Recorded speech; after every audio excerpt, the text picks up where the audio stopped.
আসসালামু আলাইকুম। সবার আগে বাছাই করা 10টি আন্তর্জাতিক খবর জানিয়ে দেব। প্রথমেই থাকছে শিরোনাম। তবে তার আগে অনুরোধ থাকবে ভিডিওটিতে একটি লাইক দিবেন।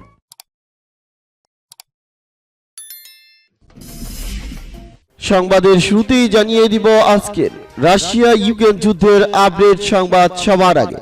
রাশিয়ার পারমাণবিক অস্ত্র মোতায়েন শুরু। এরপর জানিয়ে দিব জম্মু কাশ্মীরের নিরাপত্তা বাহিনীর পাল্টা হামলায় 5 অস্ত্রধারী নিহত। এরপর জানিয়ে দিব উত্তেজনা বাড়িয়ে দক্ষিণ কোরিয়ার বন্দরে যুক্তরাষ্ট্রের পরমাণুর সাবমেরিন। এরপর জানিয়ে দিব উত্তর কোরিয়ার 2টি ব্যালিস্টিক মিসাইল গিয়ে পড়ল জাপানের জলসীমায়।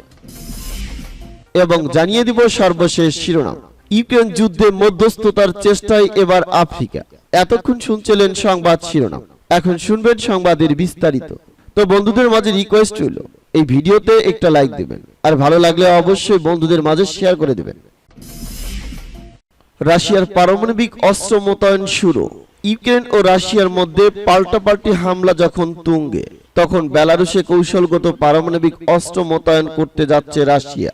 বেলারুশের প্রেসিডেন্ট আলেকজান্ডার লুকাশেস্কো জানিয়েছে, রাশিয়া তার দেশে যেসব পারমাণবিক অস্ত্র মোতায়েন করার ঘোষণা দিয়েছিল সেগুলো আসতে শুরু করেছে।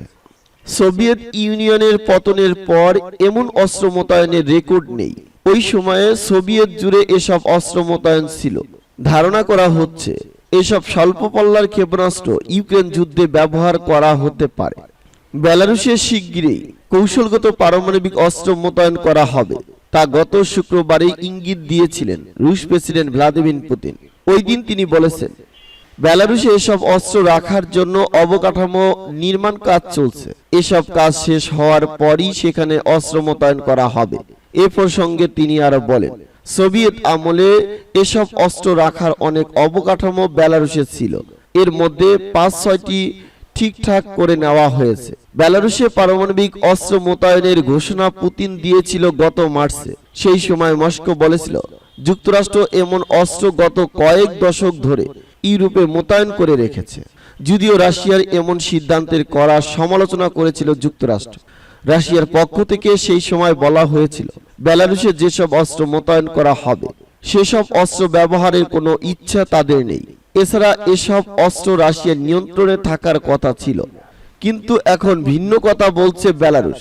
লুকাশেস্কো ওই সাক্ষাৎকারে বলেন, যদি এসব অস্ত্র ব্যবহারের প্রয়োজনীয়তা তিনি অনুভব করেন তাহলে তাৎক্ষণিকভাবে পুতিনের সঙ্গে টেলিফোনে কথা বলবেন, অর্থাৎ পরোক্ষভাবে এসব অস্ত্র ব্যবহারে ইঙ্গিত দিবেন তিনি। জম্মু কাশ্মীরের নিরাপত্তা বাহিনীর পাল্টা হামলায় 5 অস্ত্রধারী নিহত। ভারত নিয়ন্ত্রিত জম্মু কাশ্মীরের নিরাপত্তা বাহিনীর পাল্টা হামলায় অন্তত 5 অস্ত্রধারী ব্যক্তি নিহত হয়েছে। ঘটনাটি ঘটেছে শুক্রবার সকালের দিকে ভারত পাকিস্তান সীমান্তরেখা লাইন অফ কন্ট্রোলের কাছে। ভারতীয় সংবাদ মাধ্যম জম্মু কাশ্মীরের কুপওয়ারা পুলিশ স্টেশনের কর্মকর্তাদের বরাত দিয়ে বিষয়টি নিশ্চিত করেছে। কুপওয়ারা পুলিশ জানিয়েছে, বৃহস্পতিবার রাতে উত্তর কাশ্মীর জেলার জুমাগড় এলাকায় যৌথ অভিযান শুরু করে স্থানীয় পুলিশ এবং ভারতের সেনাবাহিনীর সদস্যরা। অভিযানের এক পর্যায়ে অস্ত্রধারীদের পক্ষ থেকে সশস্ত্র হামলা চালানো হয় অভিযানরত নিরাপত্তা বাহিনীর উপর। জবাবে যৌথ বাহিনীও গুলি চালায়। কুপওয়ারা পুলিশ জানিয়েছে, আজকের পাল্টা হামলা সাম্প্রতিক সময় নিরাপত্তা বাহিনী শুরু করা পাল্টা অনুপ্রবেশ অভিযানের একটি অংশ। তারা এক টুইটে আরো জানিয়েছেন, ইনকাউন্টারে 5 বিদেশি সন্ত্রাসী নিহত হয়েছে এবং এলাকায় তল্লাশি চলছে। এর আগে বৃহস্পতিবার সেনাবাহিনী পুঞ্জ সেক্টরে অনুপ্রবেশের একটি প্রচেষ্টা ব্যর্থ করে এবং বিপুল পরিমাণে অস্ত্র গোলাবারুদ উদ্ধার করে। ভারতীয় কর্মকর্তারা বলেছেন, চলতি বছরের ফেব্রুয়ারি থেকে লাইন অফ কন্ট্রোল জুড়ে অন্তত 10টি বড় ধরনের অনুপ্রবেশের প্রচেষ্টা ব্যর্থ করা হয়েছে। তাদের দাবি, এসব ঘটনার ইঙ্গিত দেয় যে পাকিস্তান জম্মু ও কাশ্মীরে সন্ত্রাসীদের ঠেলে দেওয়ার মরিয়া চেষ্টা করছে। উত্তেজনা বাড়িয়ে দক্ষিণ কোরিয়ার বন্দরে যুক্তরাষ্ট্রের পরমাণু সাবমেরিন।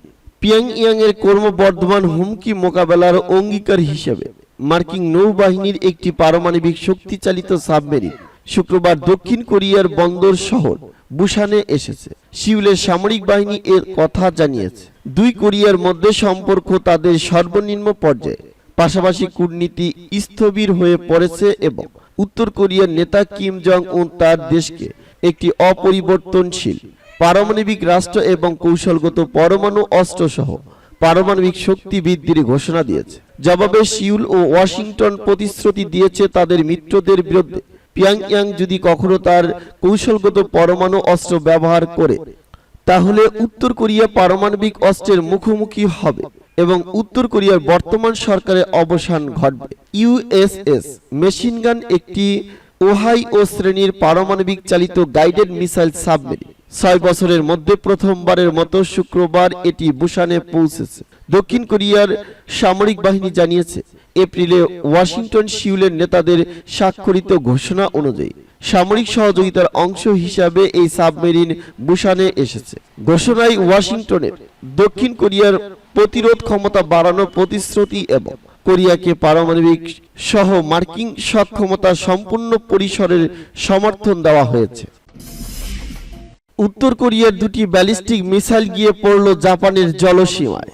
উত্তর কোরিয়ার নিক্ষেপ করা দুটি ব্যালিস্টিক মিসাইল জাপানের জলসীমায় গিয়ে পৌঁছেছে। বৃহস্পতিবার মিসাইল দুটি নিক্ষেপ করা হয়, সেগুলো জাপানের বিশেষ অর্থনৈতিক অঞ্চলে গিয়ে পড়েছে অভিযোগ করেছেন জাপানের সংসদীয় প্রতিরক্ষা মন্ত্রী কিমি ওনেদা। তিনি বলেন ব্যালিস্টিক মিসাইল দুটি ইইউজেটের ভেতরে গিয়ে পড়েছে। বিশেষ অর্থনৈতিক অঞ্চলটি জাপানের উপকূল থেকে 200 নটিক্যাল মাইল পর্যন্ত বিস্তৃত। জাপানের প্রধানমন্ত্রী ফুমিও কিশিদা এই ঘটনার তীব্র নিন্দা ও প্রতিবাদ জানিয়েছেন। তিনি বলেছেন উত্তর কোরিয়া নিষিদ্ধ অস্ত্রের পরীক্ষা চালিয়েছে, তবে এই ঘটনায় তাৎক্ষণিকভাবে কোনো ক্ষয়ক্ষতির খবর পাওয়া যায়নি। কিশিদা বলেন এই মিসাইল উৎক্ষেপণ জাতিসংঘের নিরাপত্তা পরিষদের বিধান লঙ্ঘন এবং এটি একটি বেপরোয়া পদক্ষেপ যা আন্তর্জাতিক সম্প্রদায়ের বিরুদ্ধে উস্কানি বাড়িয়ে দেয়। ইউক্রেন যুদ্ধে মধ্যস্থতার চেষ্টায় এবার আফ্রিকা।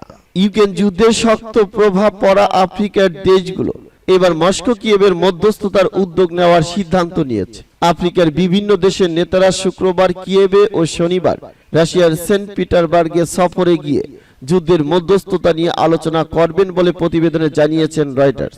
নেতাদের মধ্যে থাকছেন সেনেগালের প্রেসিডেন্ট ম্যাকি সাল, সাউথ আফ্রিকার প্রেসিডেন্ট সিরিল রামাফোসা এবং জাম্বিয়া, কমোরস ও মিশরের প্রধানমন্ত্রীরা। যুদ্ধের কারণে আফ্রিকার এই দেশগুলো খাদ্য সংকট, মুদ্রাস্ফীতি সহ বিভিন্ন সমস্যার মুখোমুখি হচ্ছে। প্রাথমিক উদ্যোগ হিসেবে আফ্রিকার নেতারা দেশ দুটির মধ্যে পারস্পরিক আস্থা তৈরির চেষ্টা করবে বলে জানিয়েছে রয়টার্স। এদিকে যুদ্ধের প্রস্তুতি এখন উত্তাল। প্রস্তুতি নিয়ে রুশ বিরোধী পাল্টা আক্রমণে নেমেছে ইউক্রেন। এক সপ্তাহের মধ্যে পুনরুদ্ধার করে ফেলেছে 60টি গ্রাম, যা প্রায় 100 বর্গ কিলোমিটার এলাকা জুড়ে বিস্তৃত। আক্রমণে কিয়েভকে সহযোগিতা করতে নানা ধরনের প্রকল্প নিচ্ছে যুক্তরাষ্ট্র ও পশ্চিমা দেশগুলো, দিচ্ছে মোটা অঙ্কের অনুদান। থেমে নেই রাশিয়াও। যুদ্ধের পাশাপাশি নিয়মিত ইউক্রেনের বিভিন্ন অঞ্চলে ক্ষেপণাস্ত্র ও ড্রোন হামলা চালাচ্ছে রুশ সেনারা। বিশেষজ্ঞরা বলেছে পাল্টা আক্রমণের ক্ষেত্রে রাশিয়ার লক্ষ্য হল প্রতিরক্ষা লাইনে পৌঁছানোর আগেই কিয়েভের সর্বোচ্চ ক্ষয়ক্ষতি নিশ্চিত করা। তাদের মতে প্রতিরক্ষা লাইন থেকে এখনো 10 থেকে 15 কিলোমিটার দূরে আছে কিয়েভের সেনারা।